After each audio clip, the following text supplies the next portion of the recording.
مسلم کو سیاسی لیڈر اور انسانی حقوق کا چیمپئن بننے کا بھی شوق ہے. اس نے خاکروز جیسے بے زبان طبقے کو بھی بغاوت کی زبان دی.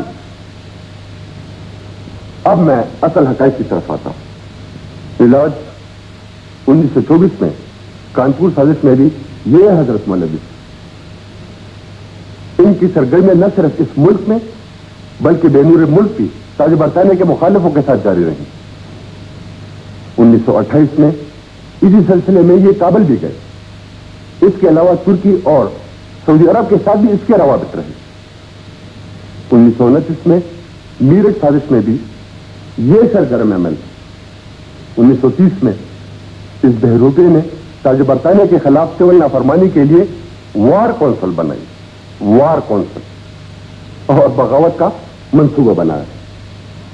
اور کہ سخانی میں بے گناہ لوگوں کے خون کا یہی شخص سب سے بڑا مجرم ہے. میرے خیال میں اس گناونے جرائم کا مرتکب ہونے والا شخص کسی بھی رحم اور نرمی کا مستحق نہیں ہو سکتا. And that's all my lord. استغاثہ کے دلائل اور حالات اور واقعات کے روشنی میں ہمیں نظر آتا ہے کہ تم برٹش خان کے خلاف منظم سازش چلا رہے ہو. بولو تم کیا بولتا ہے؟ دین کی تبلیغ اور مسلمانوں کو ان کے فرائض کی یاد دہانی کرانا بغاوت ہے.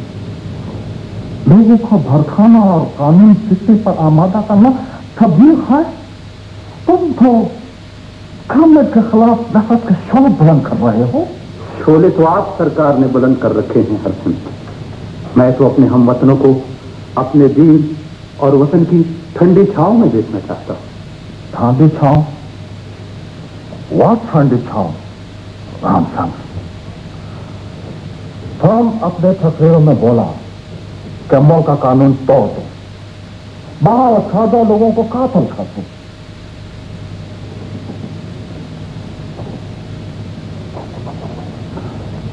عدالت تم کو برٹش خان کے خلاف بغاوت کا الزام ثابت ہونے پر اگرچہ تم معافی کا قابل نہیں، صرف 5 سال قید بامشقت کا حکم سناتی ہے.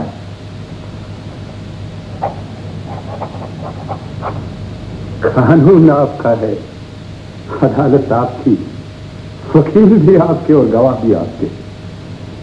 صرف 5 سال. آپ کے قلم میں بس اتنی طاقت تھی. میں تو شہادت کی آرزو لے کر نکلا تھا.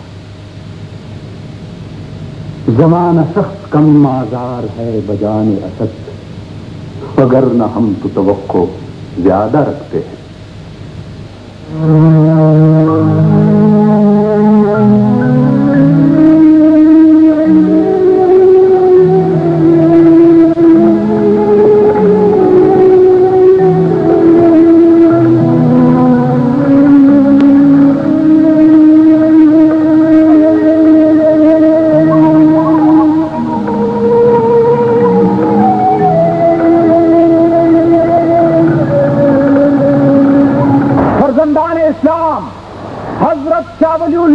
تحریک ایک علمی اور عملی تحریک ہے جس میں علوم اسلامیہ کا اطلاق یہاں کی سوسائٹی اور مزاج کے مطابق کرنا ہے. پرانے نظام کو زمین بوس کر کے یہاں ایک فلاحی مملکت کی بنیاد رکھنا اور انگریز سامراج کو ختم کرنا ہماری اس تحریک کے مقاصد میں شامل ہے. نعرہ تکبیر! اسلام اور یہ سامراج! میں علماء کرام اور مشائخ عظام کے لیے بھی اس جہاد میں حصہ لینا ضروری سمجھتا ہوں جنہوں نے نجات گوشہ نشینی اور عزلت میں سمجھ رکھی ہے. حالانکہ جو قوم کی اصلاح اور آزادی کے لیے جہاد کرتے ہیں ان کا اجر ان سے بہت بلند ہے. اس لیے میں یہ ضروری سمجھتا ہوں کہ وہ مسجدوں اور خانقاہوں سے باہر نکل کر جہاد کا علم بلند کرے. فرزندان اسلام، قوموں کی زندگی میں کٹھن مراحل بھی آتے ہیں اور اس وقت ہماری قوم انتہائی نازک مرحلے سے گزر رہی ہے، لیکن جب میں آپ کے عزم اور حوصلے کو دیکھتا ہوں تو مجھے یقین سا ہو جاتا ہے کہ کامیابی انشاءاللہ ہماری ہوگی۔ السلام علیکم۔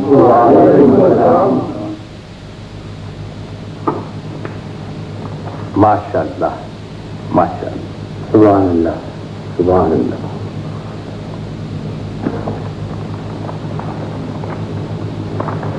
جزاک اللہ۔ اور کیا حکم ہے؟ یہ انہیں بھجوا دو، زیادہ دیر نہیں ہونی چاہیے۔ انشاءاللہ ایسا ہی ہوگا۔ قبائلی علاقوں میں اخبار کی مانگ بڑھ رہی ہے۔ قبائلی ہمارے غیور بھائی ہیں، ہمیں ان سے بہت سی توقعات وابستہ ہیں، ان کے لیے اخبار کی تعداد دگنی کر دو۔ جی بہت اچھا۔ یہ اخبار انگریز کے باغی نوجوانان سرحد اور حزب اللہ جیسی ہماری خفیہ تنظیموں کی بڑی مدد کر رہا ہے، اور اب تو مولانا نے کسی انداز کا ایک اردو اخبار نکالنے کا بھی فیصلہ کیا ہے۔ کیا نام تجویز ہوا تھا؟ سرفروش۔ اب اصل مسئلے کی طرف آتے ہیں۔ واقعی افغانستان جس آگ میں جل رہا ہے اور غازی امان اللہ خان کے خلاف جو مہم چلائی جا رہی ہے، اس سلسلے میں ہماری ذمہ داریاں بہت بڑھ جاتی ہیں۔ اسی سلسلے میں میں نے آپ حضرات کو تہمت کی ہے۔ یہ پشاور کے ڈپٹی کمشنر کی طرف سے دوسرا جواب ہے۔ نمبر 147 ایس ٹی پشاور مورخہ 11/3/29 کے سلسلے میں آپ کو اطلاع دینے کا شرف حاصل کرتا ہوں کہ حکومت افغانستان کے اندرونی معاملات میں عدم مداخلت کی حکمت عملی پر کاربند ہے، لہذا جن اصحاب کے نام اس غرض سے پیش کیے گئے ہیں کہ انہیں افغانستان کے علماء کی کانفرنس میں شریک ہونے کی اجازت دی جائے، انہیں مطلوبہ اجازت نہیں دی جا سکتی۔ آپ کا مخلص S M Metcalfe, deputy commissioner Peshawar. تو اب گویا ہمیں پاسپورٹ نہیں مل سکتا۔ لیکن افغانستان میں اصلاح اور قیام امن، میز غازی امان اللہ خان کے خلاف پھیلائی گئی غلط فہمیوں کا ازالہ چونکہ ایک مذہبی مسئلہ ہے، اس لیے اس کی تبلیغ کرنا علماء پر فرض ہے۔ لہذا اس سلسلے میں حکومت کا پاسپورٹ دینے سے انکار مذہبی مداخلت سمجھا جاتا ہے۔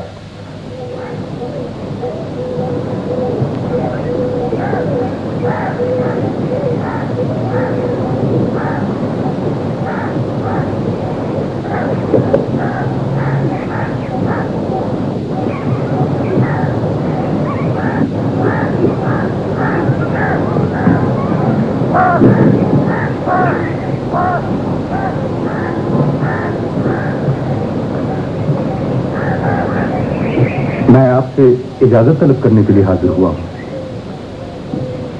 یہ تمہاری سعادت مندی ہے بیٹا، ورنہ اتنے نیک مقصد کے لیے اجازت لینے کی کیا ضرورت ہے تمہیں؟ کاش میں بھی تمہارے ساتھ جاتا، مگر صحت۔ جاؤ بیٹا، جاؤ، خدا تمہارا حامی ناصر ہے۔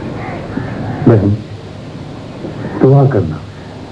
بھائی جان، میں تو ہر وقت آپ کی صحت اور سلامتی کے لیے دعا کرتی رہتی ہوں۔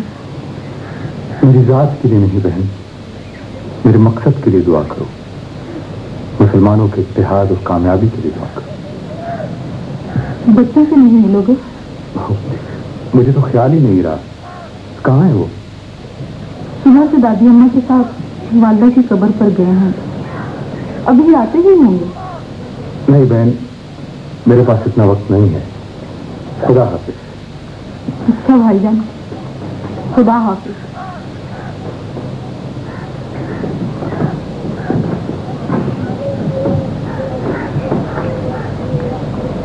زندگی میں پہلی بار بیٹی سے ملے بغیر کہیں جا رہا ہے جو اس سے اپنی جان سے بھی زیادہ عزیز ہے۔